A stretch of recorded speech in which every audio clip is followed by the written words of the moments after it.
किसान साथियों, आज हमारे बीच हैं मंझगांव पट्टी सकलाना टिहरी गढ़वाल के किसान भागचंद रमोला जी। और रमोला जी से जानेंगे कि किस तरह से वो पहाड़ी क्षेत्रों में खेती बाड़ी कर रहे हैं। तो बहुत बहुत स्वागत है रमोला जी आपका हमारे स्टूडियो में। धन्यवाद चमोली जी। सबसे पहले मैं आकाशवाणी की पूरी टीम को बधाई देना चाहता हूं कि वो हम जैसे किसानों की खबर लेते हैं और विशेषकर पहाड़ के किसानों की, इसके लिए मैं बहुत तहे दिल से आपका धन्यवाद करता हूं। तो रमोला जी, सबसे पहले हम आपसे यही जानना चाहेंगे, जो सबसे बड़ी समस्या देखी जाती है पहाड़ी क्षेत्रों में, जो भी किसान खेती बाड़ी करते हैं वहाँ पर सबसे ज़्यादा समस्या रहती है जंगली जानवरों की, जी फसलों को नुकसान पहुंचाने की, और जी इसी भय से वो खेती बाड़ी नहीं कर पाते। कई सारी भूमि हम देख रहे हैं कि बंजर पड़ी है। जी। तो आप किस तरह से मंझगांव में खेती कर रहे हैं, थोड़ा सा हमारे सभी कृषक जानना चाहेंगे। सबसे पहले तो यह है कि पूरा जो पलायन हुआ है उसका मुख्य कारण ही जंगली जानवर हैं, बंदर और सुअर विशेषकर। जी।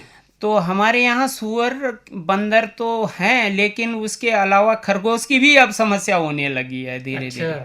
लेकिन हमारा जो मंझगांव का क्षेत्र है वो कैश क्रॉप के लिए जाना जाता है। तो इसमें सभी मोटे अनाज और आपका धान हुआ और सब्जियां, ये सब चीज़ें आती हैं। लेकिन आप बोल रहे हैं कि पलायन, तो हमारे यहाँ जो 80% जो लोग हैं वो गांव में रहते हैं और गांव में खेती करते हैं। और गांव में एक जो सोंग नदी है उसका उद्गम हमारे मझगांव से ही है, तो वो बीचों बीच से होके निकलती है, तो दोनों तरफ से वो सिंचित करती है। और वहाँ पे जो गांव का जो लोग रहते हैं वो लोग गांव में इकट्ठे नहीं रहते हैं।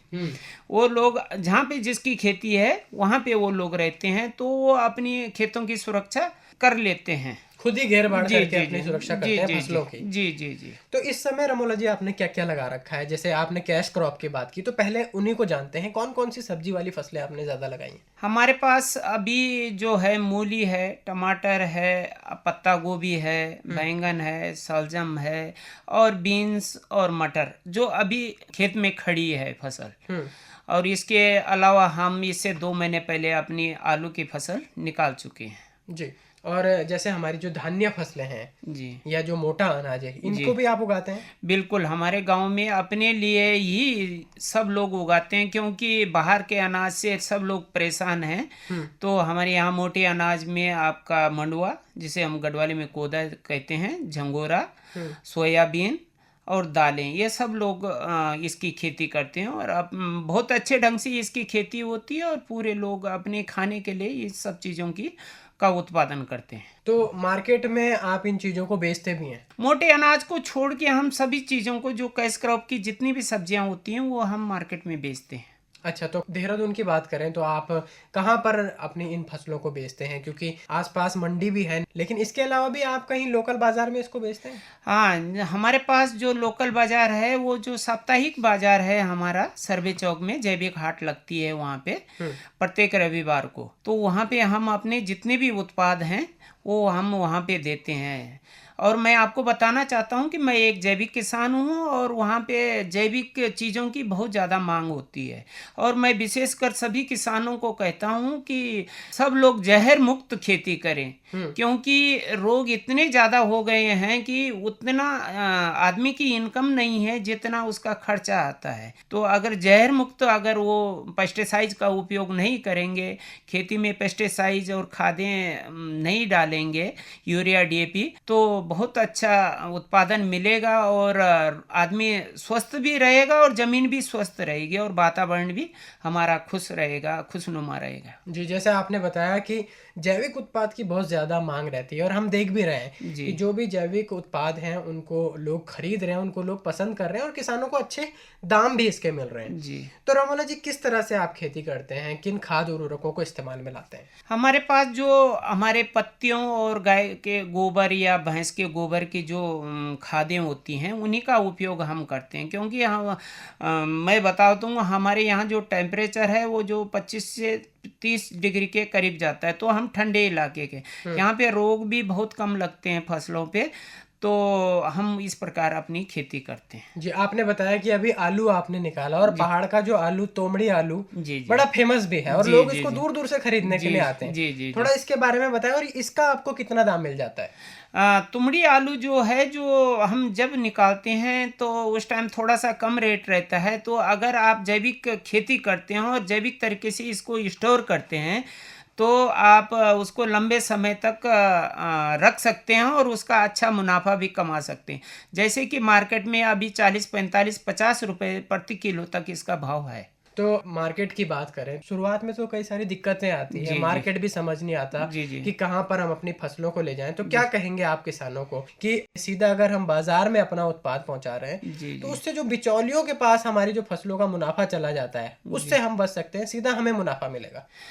मैं सभी उत्तराखंड के सभी किसानों को बोलना चाहता हूं कि आपके गांव के नज़दीक शहर, कस्बा या छोटे छोटे आपके जो दुकानें हैं उनसे आप शुरू करिए। और हमारे नज़दीक तो एक बड़ा बाज़ार है देहरादून, हम लोग तो वहाँ पे अपनी मार्केटिंग कर लेते हैं। लेकिन मैं सीधा बोलना चाहता हूँ किसान भाइयों से कि वो लोग डायरेक्ट मार्केटिंग करें। डायरेक्ट मार्केटिंग का मतलब होता है जो खाने वाला और उगाने वाला। आप किसान हैं, आप अपना जो भी उत्पाद है आप खाने वाले को बेचिए। तो उसमें क्या होगा, जो बिचौलिया, जैसे हम 10 रुपए की कोई चीज़ मतलब बाजार में बेचते हैं तो किसान को केवल 2 रुपए मिलता है, बीच का जो पैसा है वो बिचौलिया खा जाता है। तो हम ये चाहते हैं कि 10 रुपए के बजाय 8 रुपए ही मिले, लेकिन वो 8 रुपए केवल किसान को डायरेक्ट मिले, जिससे किसान को तिगुना या चौगुना लाभ हो सकता है। जी, तो रमोना जी, और कौन सी ऐसी खास फसलें आपने लगाई हैं? अन्य कई सारी विदेशी जो क्रॉप्स हैं उनको भी आप उगाते हैं, जी जी थोड़ा जी इनके बारे में भी हमारे श्रोताओं को बताएं। जी। मेरे पास चावल है, जैपनीज चावल है, जो कोसी, उसका नाम कोसी करी है और उसका मार्केट रेट 150-60 रुपए प्रति किलो तक हमें मिल जाता है। और ये अर्ली वैरायटी है और बहुत बढ़िया ढंग से इसकी क्रॉप हमारे यहाँ होती है। जापानीज चावल? जी जी जी। दूसरा हमारे यहाँ सोयाबीन होता है, वो भी जैपनीज है, उसका दाना भी बिकता है और फली भी बिकती है। और फली के भी बहुत बढ़िया रेट मिल जाते हैं, 100, 120, 130 रुपए प्रति किलो के हिसाब से हमें रेट मिल जाते हैं। और सोयाबीन की फसल तो ऐसी फसल है जिसका दाना भी बिकता है, फली भी बिकती है, और वो खेतों के लिए उसकी जो पत्तियां निकलती हैं वो खेत खाद के के लिए लिए। बहुत अच्छी खाद तैयार करती हैं। तो जापानीज आप ये खेती कर रहे हैं, कहाँ से आपको शुरू में इसका बीज मिला, और क्या ये फायदेमंद है? अच्छे दाम इसके मिल रहे हैं? बहुत अच्छे दाम, बहुत अच्छे तरीके से ये दाम मिल रहे हैं। और मैं सभी किसान भाइयों को ये भी बोलना चाहता हूँ कि आप एक तरीके की खेती मत करिए, मिश्रित खेती करिए। एक दूसरी चीज़ अलग अलग प्रयोग करिए। आजकल बाजार में बहुत अच्छे अच्छे मतलब तरीके के मतलब सलाद पत्ते आ रहे हैं और रंग बिरंगे आपके क्या बोलते हैं शिमला मिर्चें आ रही हैं, बैंगन आ रही हैं। तो धीरे धीरे ये अच्छे अच्छे पहाड़ों में होटल खुल रहे हैं, बड़े बड़े होटल खुल रहे हैं, उनसे आप कांटेक्ट करिए और उनसे आप अपना जो उत्पाद है डायरेक्ट उनको बेचिए। आप पुराने तरीके से खेती करेंगे तो आपको उतना मुनाफा नहीं होगा, जहाँ तक मेरी सोच है। रमोना जी, क्या बागवानी भी करते हैं आप? कौन कौन से फलदार वृक्ष आपने लगाए हैं? क्योंकि जैसे अखरोट पहाड़ का बड़ा फेमस है। जी, पहाड़ में अखरोट तो है, उसके अलावा पुल्लम है, उसके अलावा मैं आजकल एक चलन में आया है कीवी। जी जी। कीवी की बहुत अच्छी पैदावार हो रही है पहाड़ों में। और मैं ये बोलता हूँ कि लगाएं लोग, बहुत अच्छा मार्केट है अभी इसका। और ये नया फल है और विदेशी फल है और पहाड़ में बहुत अच्छी मात्रा में ये हो रहा है। आप भी प्रयास करिए और लोगों को भी सिखाइए। अच्छे रेट इसके मिल जाते हैं बिल्कुल किसानों को? अच्छे मिल जाते हैं। अच्छा रमोला जी, एक तो आप देहरादून की मंडी में जी जो भी यहाँ स्थानीय बाजार है यहाँ पे अपनी फसलों को बेचते हैं, जी इसके अलावा कहीं बाहर भी बेचते हैं? जी, मेरे पास जापान की 2 दुकानें हैं दिल्ली में। मैं जो भी जापानीज जो उत्पाद है उसको मैं डायरेक्ट दिल्ली में बेचता हूँ। और जो हमारे और भी किसान भाई हैं गांव के, उनके भी जो उत्पाद हैं, जो मेरे साथ काम करते हैं और उनके जो जापानीज उत्पाद हैं उनको भी हम दिल्ली में बेचते हैं। जी, मुसीबतें आती हैं लेकिन मुसीबतों का हमें डट कर मुकाबला करना चाहिए, ये आप बहुत अच्छी तरह से साबित कर रहे हैं। और क्योंकि पहाड़ों में जैसे हम देख ही रहे हैं कि बड़ी समस्या रहती है जंगली जानवरों से फसलों को नुकसान का, तो उसके बावजूद भी आप खेती कर रहे हैं। और जो लोग खेती बाड़ी छोड़कर पहाड़ों को छोड़कर चले गए हैं उनके लिए बहुत अच्छा मैसेज आप पहुंचा रहे हैं। तो क्या कहेंगे आप हमारे उन तमाम श्रोताओं से कि हमें पहाड़ों में जाना चाहिए, दोबारा से खेती बाड़ी करनी चाहिए? मैं तो सभी किसान भाइयों से बोलना चाहता हूं कि वो वापस लौटें। जैसे कोरोना काल में उन्होंने अपनी खेती को पहचाना, उसी प्रकार जब खेती जीवित रहेगी तो हम स्वस्थ रहेंगे। हम स्वस्थ रहेंगे तो हमारे बच्चे स्वस्थ रहेंगे, वातावरण स्वस्थ रहेगा। और दूसरा कि आप खेती से मतलब ऐसी बिजनेस है कि जो सभी लोगों ने जो उत्पाद है वो सभी लोगों ने खाना है, भूखा तो कोई नहीं रहेगा। तो खेती में कभी भी नुकसान नहीं है, बशर्ते उसको तरीकेबद्ध किया जाए। और आज के इस महंगाई के ज़माने में देखो तो खेती में अगर आप कैश क्रॉप उगाएंगे तो बहुत अच्छे रेट मिल रहे हैं।